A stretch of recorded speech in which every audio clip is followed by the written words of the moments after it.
अस्सलाम वालेकुम नाज़रीन, व्यापारी न्यूज़ चैनल में आप सभी का खैर मकदम है। 1 जनवरी को शेख हसन मदनी पर किए गए हमले पर अहले हदीस मरकज़ की जानिब से माफ़ीनामा किया गया मीडिया के जरिए। जमात अहले हदीस मरकज़ लंगर हौज में पेश आया वाक़या, जिस पर फिरोज़ खान सबक फ्रेजर और एजाज कुरैशी रुकन शोबा तंजीम ने आज मीडिया से मुखातिब करते हुए 1 जनवरी को जमात अहले हदीस मरकज़ में जो हादसा पेश आया इस पर अपनी वजाहत जाहिर की और मौलाना शेख हसन मदनी पर हमले की माफ़ी चाहते हुए अपने इजहार ख्याल किया। आइए देखते हैं तफसीली रिपोर्ट हमारे नुमाइंदे सैयद इस्माइल की बियाबानी न्यूज़ से। माफ़ीनामा bye Ahle Hadees Markaz to Sheikh Hasan Madani attack on 1st January incident. They briefed the media. Feroz Khan, Sabak Treasure and Ejaz Qureshi Rukun Shoba Tanzim has addressed the media and gives the detail. Bureau report from Sayyid Ismail Biyabani news. इसी तरह की हम खबरों के लिए Biyabani news channel को like share और subscribe करें। जज़ाकल्लाह। चीज़ वो ज़ाहिर हुई थी, उसकी वजह ये थी साबिक़ के पिछले 2 साल से हम उनको जो है बार बार इस चीज़ के बारे में रुका रहे थे कि ये मोहतरमा को तौसिया मत दीजिए। उसकी वजह ये थी कि 2016 से ये मोहतरमा का केस चल रहा था, तो 2016 में भी जो है मौलाना सफ़ी अहमद मदनी रहमतुल्लाह के ताल्लुक़ से हुसैन मदनी काफ़ी बदगुमानी करे। मेरे पास दलाइल मौजूद है उस चीज़ के। सूफ़ी है और हनफियत के ताल्लुक़ से फ़तवा देते बल्कि ये मोहतरमा से अटैच हुए और उसके बाद आरिफ़ कलीम मदनी के पास फतवे के ताल्लुक़ से भेजे। फिर आरिफ़ कलीम मदनी ने इनके जो सीनियर आलिम हैं, उस्ताद मोहतरम जिसको इन्होंने कहते हैं, उन्होंने इस मोहतरमा से सादे पेपर पर निकाह किया। सादे पेपर पे निकाह किया, जबकि वो ऑफिशियली मुज़फ़्फ़र की बीवी है। उसके बाद वो मदरसे में रेगुलर पढ़ाते थे, जिसके हम बार बार इनको वहाँ पर आना जाना देखे, क्योंकि वो लोग इनके दामाद मेरे कस्टमर थे। दामाद के बाद बेटी दामाद वो लोग अप्रोच हुए थे, तो इन्होंने रेगुलर पढ़ाते थे। तो चंद्रान भुट्टे का मेंटेनेंस का भी तौसिया इनकी ही ज़िद पे दिया गया है और जो मेरे फ़्लैटों का तौसिया दिया गया है ये किसी के बोलने पे नहीं, इन्होंने अपनी तरफ से दे दिए।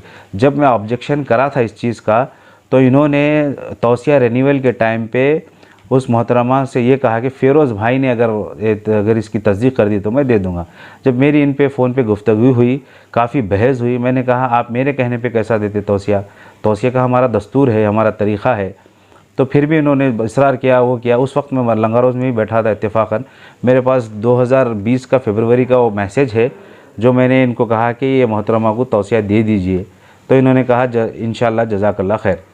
तो के ताल्लुक़ से उनके 3-4 शादियाँ हो गई या करे छोड़े अल्लाहु आलम, तो उनके जो हस्बैंड थे जिनसे उनका खुला तलाक जो भी वो लोग भी जो है ना ऑडियोस और वीडियोस रिलीज कर रहे हैं वो मोहतरमा के कैरेक्टर्स के बारे में।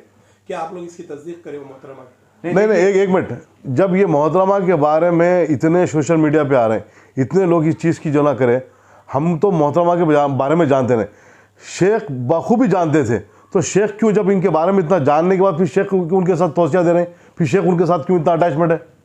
ये सवालात आप शेख से करें जी। ये सवालात जो अभी है प्रेस मीट में हो रहे हैं शेख से हुए ये सवालात। शेख तो वज़ाहत ही नहीं करना। शेख मसला यहाँ पे वही आ रहा है। अब मरकज़ में ये सवालत करेंगे, मरकज़ के लोग आएंगे ना दिल्ली से, उस टाइम पे ये सवालत करेंगे शेख साहब, जब बराबर करेंगे मैं चीज़ को। वालेकुम रहमतुल्लाहि व बरकातुहू। मैं मोहम्मद एजाज कुरैशी। 1 जनवरी का जो वाक़ा पेश आया शहरी जमीयत अहले हदीस में, उसके लिए मैं वज़ाहत करने के लिए मैं यहाँ बैठा हूँ। 1 जनवरी से यानी उससे 8 दिन पहले से कंटिन्यू जो है ना हमारे शेख हुसैन मदनी साहब मुझको जो ना फिरोज़ खान के थ्रू बुला रहे थे कि भाई जमीयत अहले हदीस में आओ, एजाज़ भाई को लेके आओ, एजाज़ भाई को लेके आओ। तो मैं अपने कुछ मसरूफियत की वजह से मैं टालम टोली कर रहा था, लेकिन शेख के इसरार पर मैं जमीयत अहले हदीस में आया। इसमें किसी की कोई प्लानिंग प्रोग्रामिंग नहीं थी। शेख मुझे बुलाए, बार बार मेरे को इन्वाइट करने के बाद मैं आया। मैं भी एक ज़िम्मेदार हूँ, मैं शोबे तंजीम में हूँ और फिरोज़ खान भी एक ज़िम्मेदार है। हम लोग जिस वक्त बैठे हुए थे वहाँ पर कोई एक दरख्वास्त लेके आया था। वो दरख्वास्त के टाइम पे भी मैं काफ़ी दूर बैठा था। शेख के इसरार पर मैं शेख के बाजू बैठा। बैठने के बाद मेरे को ऐसा महसूस हुआ कि जो वाक़ा पेश आया वो बिल्कुल एक लेडी जो है ना पूरा शेख के ऊपर बता रही थी कि भाई आप ऐसा ऐसा करें, उनके ऊपर इल्ज़ाम लगा रहे थे। तो मैं शेख को ये पूछा, शेख इसकी वजाहत करिए। 1-2 बार शेख को वो करा, शेख इसकी वजाहत करिए और फिर मोहतरमा आप जिस पे इल्ज़ाम लगा रहे हैं वो एक ज़िम्मेदार है, एक आलिम दीन है, आप उनके ऊपर इस किस्म के इल्ज़ाम नहीं लगा सकते।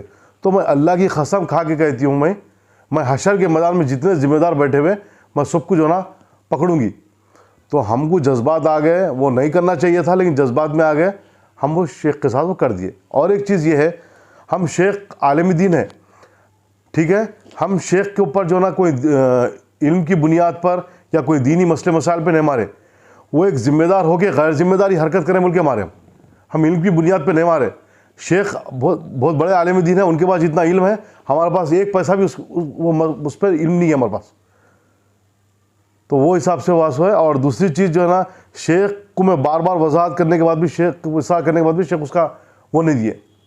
जो मोहतरमा इल्ज़ाम लगा रहे शेख के उस जी आलिम दीन के ऊपर, तो आप लोग या जमीयत के ज़िम्मेदार इसके ऊपर कुछ तहकीक करें, क्या इसके ऊपर कुछ बात सामने आई या क्या है? अभी तक लोगों में एक ये बेचैनी है कि भाई उन्होंने इल्ज़ाम लगा रहे हैं, इन्होंने इल्ज़ाम लगा रहे हैं, उनका पूरे सोशल मीडिया पे पूरा ये चल रहा है कि भाई। ये आपका सवाल बहुत बेहतरीन था सवाल। मैं ये बता रहा हूँ, थोड़ी देर के लिए अगर वो मोहतरमा जो है ना इल्ज़ाम जो लगा रहे हैं वो बेबुनियाद है, तो मैं शेख को वजाहत करने के लिए पूछा ना, तो शेख वजाहत नहीं करे, खामोश इख्तियार करे।